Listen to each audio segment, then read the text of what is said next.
回はナンポル時機械の文化なです。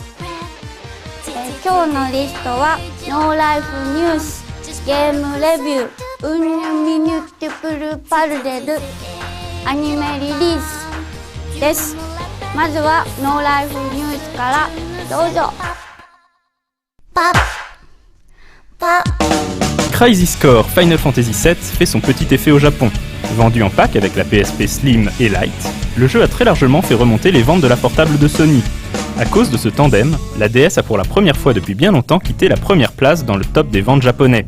La console de Nintendo se porte toutefois encore très bien, reste à savoir si la PSP va profiter de ce revirement de situation ou si l'effet n'est que temporaire.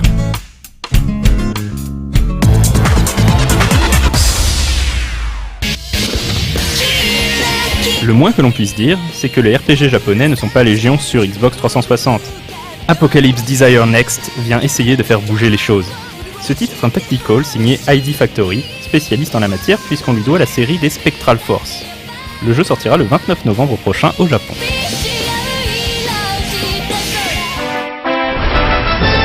Voici une vidéo de Dragon Quest IV, le premier des 3 remakes prévus sur DS. Les épisodes 5 et 6 devraient suivre. Par rapport aux différents volets de la série, Dragon Quest IV se signale notamment par un scénario vraiment original. En effet, l'aventure est découpée en plusieurs chapitres qui se focalisent chacun sur un personnage précis, tous les protagonistes étant finalement amenés à rejoindre le héros. Pour rappel, ce remake sortira le 22 novembre prochain au Japon. En revanche, on ne sait toujours pas s'il débarquera un jour en Europe.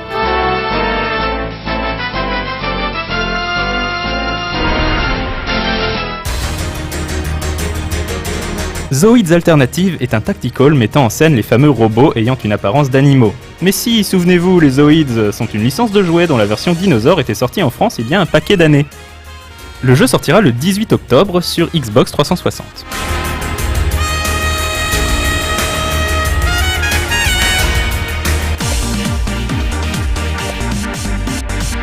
Video game といえば、カナはゲームが上手じゃないのでできません。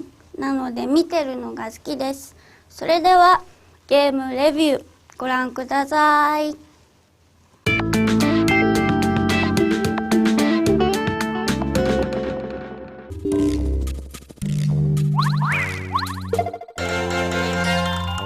Comme on le disait hier dans 101%, Paper Mario tient ses origines de Super Mario RPG, fruit de la collaboration entre Squaresoft et Nintendo.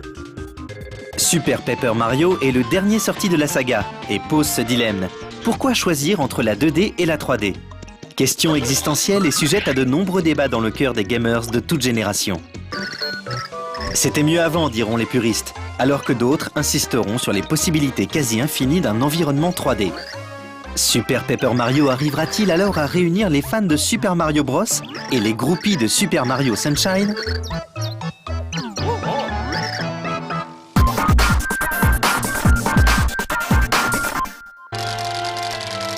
L'Opus Ténébrus et l'Opus Luminus sont 2 livres sacrés qui dévoilent le futur, à la manière des prédictions de Nostradamus. L'un dévoilant l'emprise du bien sur le mal, l'autre l'emprise du mal sur le bien. Le point commun à ces 2 tomes d'un futur alternatif est l'arrivée de héros venus d'une autre dimension. Bien décidé à détruire toutes les dimensions, le comte Niark fera tout pour que les héros échouent dans leur quête. Mais Merlon, le sage du village de Recto, veille à ce que la prophétie démoniaque ne se concrétise pas. Il fera tout pour aider Mario, qu'il présente comme ce fameux héros venant d'une autre dimension, pour l'aider à stopper le comte Niark et ses noirs desseins. Pour cela, Mario devra récupérer 8 cœurs purs disséminés dans les 8 villages des anciens. Ne pouvant faire face seul à tous les dangers, le héros sera accompagné de Tippy, un pixel. Un pixel est une sorte d'entité aux couleurs néon et possédant d'étranges pouvoirs. Il en existe beaucoup, comme Svelte qui rendra invisible, Bombi, la bombe qui fera tout exploser, ou encore Tap Tap, qui fera office de marteau, comme dans les premiers épisodes. Accompagné de ces pixels, Mario traverse les dimensions à la recherche des cœurs purs, mais aussi des autres héros.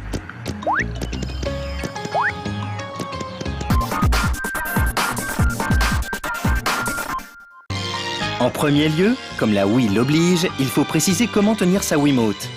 Dans Super Paper Mario, il faudra la tenir en mode Virtual Console, c'est-à-dire à l'horizontale, à la manière d'un pad NES. Une fois le jeu lancé, on a vraiment l'impression de se trouver dans un Super Mario Bros à l'ancienne. Même le gameplay semble sortir de ses vieilles aventures. La croix directionnelle permet bien évidemment de se déplacer dans l'espace. Le bouton 2 sert à sauter alors que le bouton 1 sert à profiter du pixel accompagnateur. Pourtant, malgré ses airs de jeu de plateforme, Super Paper Mario est en fait un RPG hybride. Les combats ne sont pas au tour par tour comme avant, mais dans la lignée des Super Mario. On saute, on porte et on jette comme le veut la coutume. En tuant un ennemi, on augmente son score, qui représente en fait des points d'expérience. En gagnant de l'expérience, on gagne des niveaux qui augmentent les statistiques. Enfin, la statistique, car ici, il n'y a que l'attaque qui changera. Mario aura la possibilité d'utiliser le système D en appuyant sur la touche A. Et c'est bien là toute la subtilité du système de jeu. Le système D permet à Mario de passer de la 2D à la 3D. Certaines énigmes ne seront solvables qu'en activant le système D. Si passer un tuyau en mode 2D semble impossible, avec le système D, ce sera chose facile. Il sera aussi souvent possible de passer d'un plan à un autre, ou encore de voir des choses invisibles en 2D. Certaines énigmes ne pourront par contre être dénouées qu'en choisissant le bon héros ou le bon pixel. Comme dans les précédents Paper Mario, on retrouvera la cuisinière qui améliorera toutes sortes d'items si la recette est bien appliquée. Les excités de la collection auront fort à faire pour trouver les 256 cartes collector disséminées dans toutes les dimensions. Une fois une de ces cartes obtenue, son possesseur multipliera par 2 l'attaque contre l'ennemi figurant. Bref, il y a vraiment de quoi faire.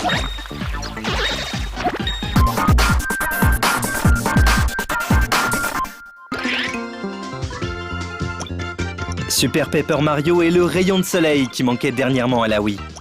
Il arrive à surfer sur l'humour et les références les plus geeks qui soient sans jamais tomber dans le mauvais goût. À ce sujet, le troisième monde, l'attaque de l'Otaku, restera dans les mémoires de tous.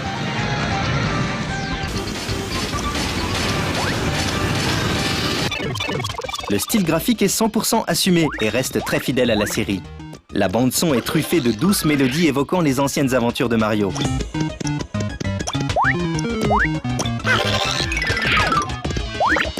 Il est très difficile de lui trouver des points négatifs.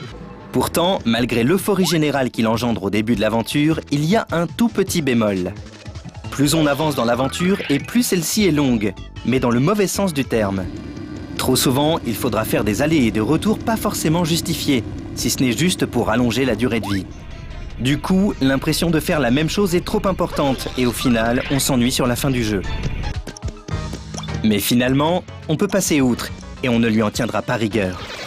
Même s'il est moins épique qu'un Twilight Princess, moins attendu qu'un Super Mario Galaxy, moins technique qu'un Super Smash Bros. Brawl, Super Paper Mario restera comme une légende incontournable de l'histoire de la Wii.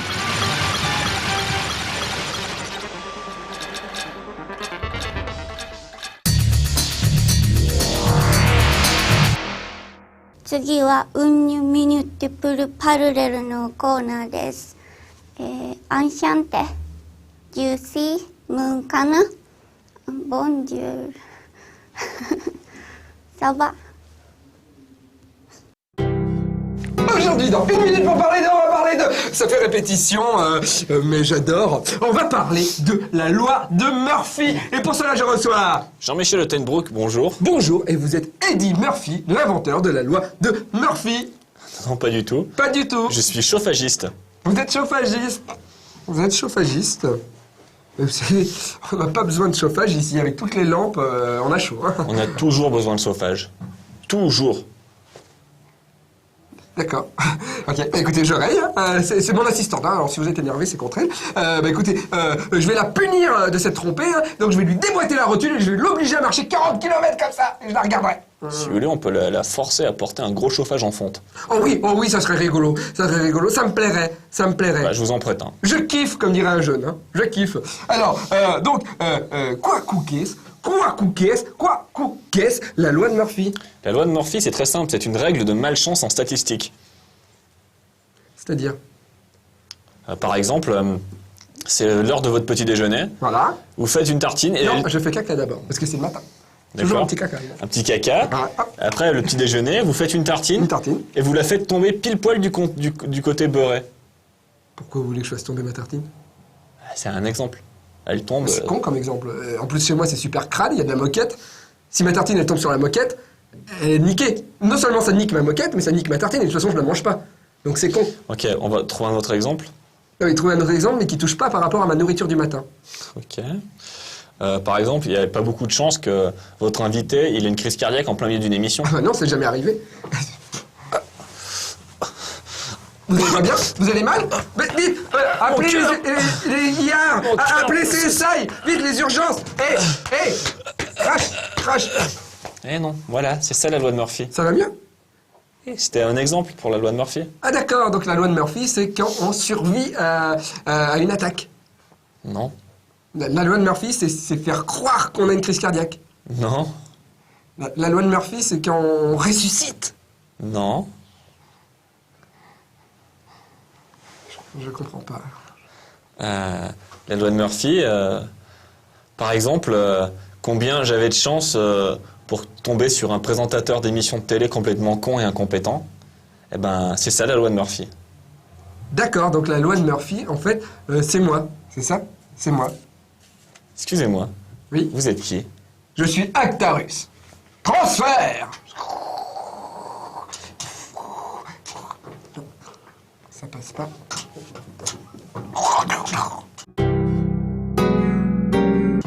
Vite, Goldorak! Chope Rigel! Et maintenant, chope Vénusia! Faudrait peut-être le mettre un peu d'huile à Goldorak. Ma vieille blessure du temps des batailles!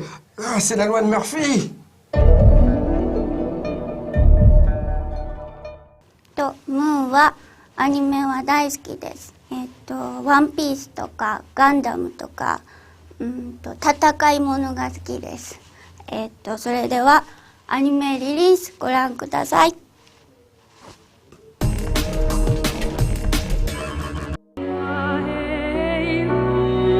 Autant le dire tout de suite, Elfenlied n'est pas à mettre entre toutes les mains. La série raconte l'histoire de Lucy, une mutante psychotique qui, après s'être échappée du laboratoire où elle était enfermée, est recueillie par Koota, un jeune homme qui vient de déménager.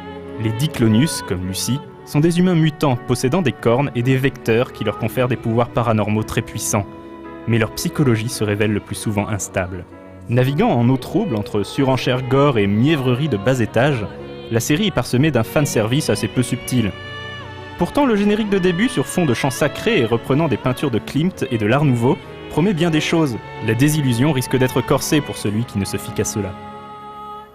En attendant que l'histoire dévoile ses méandres et les révélations intéressantes sur la psychologie assez poussée des personnages, il faudra se contenter des boucheries assez peu ragoûtantes de ce premier volume. Kazé nous propose un premier coffret contenant les épisodes 1 à 4 sur les 13 que compte la série, avec en bonus un livret de 60 pages très esthétique. Les amateurs de sensations fortes y trouveront peut-être leur compte, certains iront vomir, les autres passeront leur chemin sans trop de regrets sur cette série.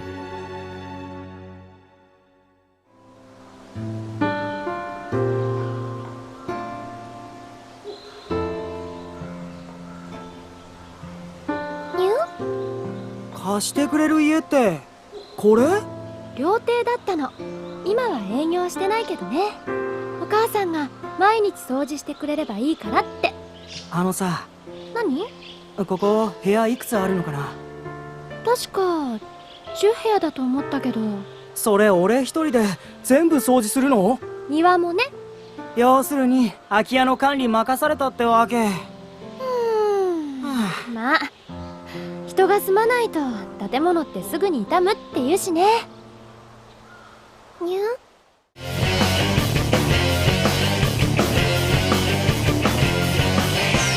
Le titre de Roi des voleurs semblait réservé depuis des décennies à l'inimitable Lupin. Mais c'était sans compter sur la concurrence qui pointe le bout de son nez. Jing est un jeune homme dont la réputation de voleur hors pair n'est plus à faire. Accompagné de Kir, un corbeau dragueur invétéré, il voyage de ville en ville à la recherche de trésors. Plus ils sont difficiles à obtenir et plus Jing semble attiré par le défi proposé. Son objectif, braver un danger toujours plus important tout en apportant son aide aux femmes en détresse. Son arme principale, son comparse Kir justement. Lorsque le duo décide de passer à l'offensive, l'oiseau se greffe au bras de son maître et permet de libérer l'attaque dévastatrice Kir Royal.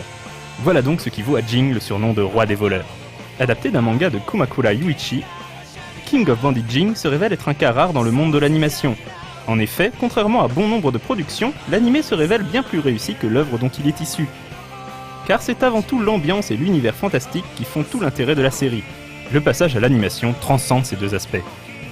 S'ajoute à cela un humour omniprésent, l'attitude et les remarques de Kir font mouche à tous les coups.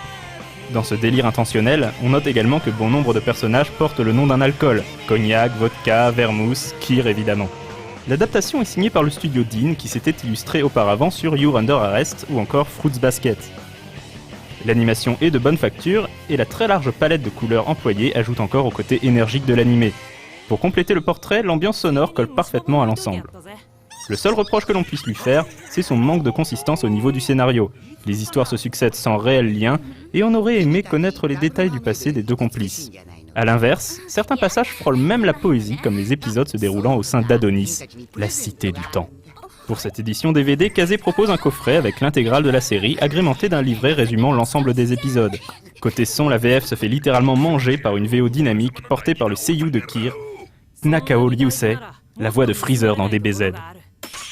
Soyons clairs, King of Bandaging n'est certainement pas l'animé de l'année, mais l'ambiance particulière associée à une réalisation impeccable permet de passer d'agréables moments en compagnie de nos deux increvables héros. À vrai dire, on n'en demandait pas plus.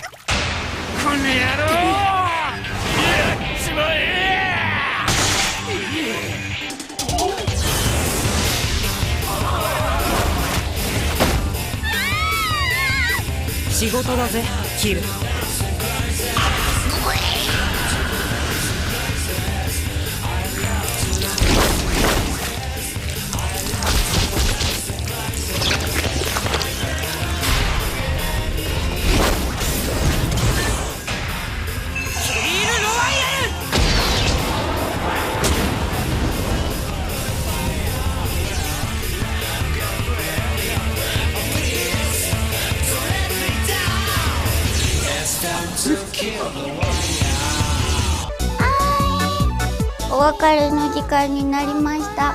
かなでした。アピアント。